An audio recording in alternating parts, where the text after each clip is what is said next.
राजस्थान की भजनलाल सरकार एक बार फिर बजरी माफियाओं के बेलगाम आतंक की वजह से विरोधी दलों के निशाने पर है। कहीं लोगों को कुचलने की घटनाएं हो रही हैं, तो कहीं बजरी माफियाओं के पुलिस गठजोड़ की खबरें आ रही हैं। इन घटनाओं के बीच इस मुद्दे पर सियासी पारा गरमाने लगा है। हाल ही में नागौर के रिया बड़ी में हुई एक घटना का जिक्र करते हुए पूर्व मुख्यमंत्री अशोक गहलोत ने सूबे की भजनलाल सरकार पर निशाना साधा है। जो मैं कहता हूँ, बजरी में सरकार पे माफी हावी हो गए हैं। बजरी बहुत महंगी मिल रही है। हमारे वक्त में भी तकलीफ थी लोगों को, मैं स्वीकार करता हूँ, हमारे वक्त में भी थी, पर हमने पूरा रोकने की कोशिश करी। पुलिस प्रशासन को, जिला प्रशासन को पाबंद किया,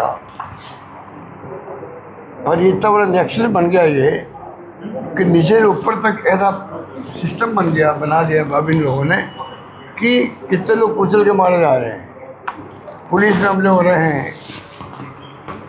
कई लोग कुचल देते हैं, लोग जो इनके गैंग में शामिल नहीं होते हैं। इतनी घटनाएं हो रही है, उसके ऊपर रोक नहीं लग रही। इस बात का दुख है, और इसलिए ये बढ़ता ही जा रहा है, और लोग लूट बना लेकिन लोगों ने, ये स्थिति है। पूर्व सीएम ने मौजूदा सीएम से बजरी माफियाओं के आतंक और इनसे जुड़ी घटनाओं को बर्निंग प्रॉब्लम बताते हुए इन्हें प्रायोरिटी से देखने की अपील की है।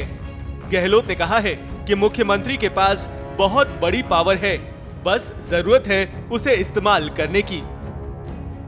भाई, घूमना अच्छी बात है, अगर दौरे करते हैं मैं उसको बुरा नहीं मानता। कितने दौरे करो, तो दौरे करने के साथ साथ में गवर्नेंस भी तो करो, शासन भी तो करो भाई।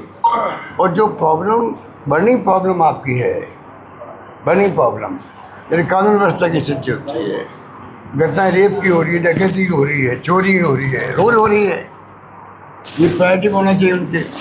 बजरी अपना आप में प्रायोरिटी में होनी चाहिए, क्योंकि बजरी से बेचारा एक मध्यम क्लास का व्यक्ति भी वो मकान बनाना छोटा मोटा बनाता है, उसको बजरी इतनी महंगी मिलती है तो बेचारा क्या मकान बनाएगा। तो तकलीफ मध्यम परिवार के लोगों को भी हो रही है, मिडिल क्लास को भी हो रही है, सबको हो रही है। उस पर ध्यान मुख्यमंत्री जी को देना चाहिए। मुख्यमंत्री जी की बहुत बड़ी अथॉरिटी होती है। भजनलाल जी के पास में आज इतनी बड़ी पावर है, उसको यूज करने की आवश्यकता खाली है उनको, और कुछ नहीं करना है। अब लिस्ट निकल रही है, प्रमोशन हो गया IPS के, वहीं बैठे हुए हैं SP के रूप में, जो DIG बन गए। पहले IAS की स्थिति थी, अब जाके लिस्ट निकली है, तो इनको कौन रोक रहा है? तो नए DG बन गए हैं। नए DG बनने के बाद में अब क्या तकलीफ आ रही हो सकता है, अभी उनको सजा लेनी होगी, रुक गया होगा, मान लो हम ये मान के चलते हैं। अब क्या दिक्कत है उनको?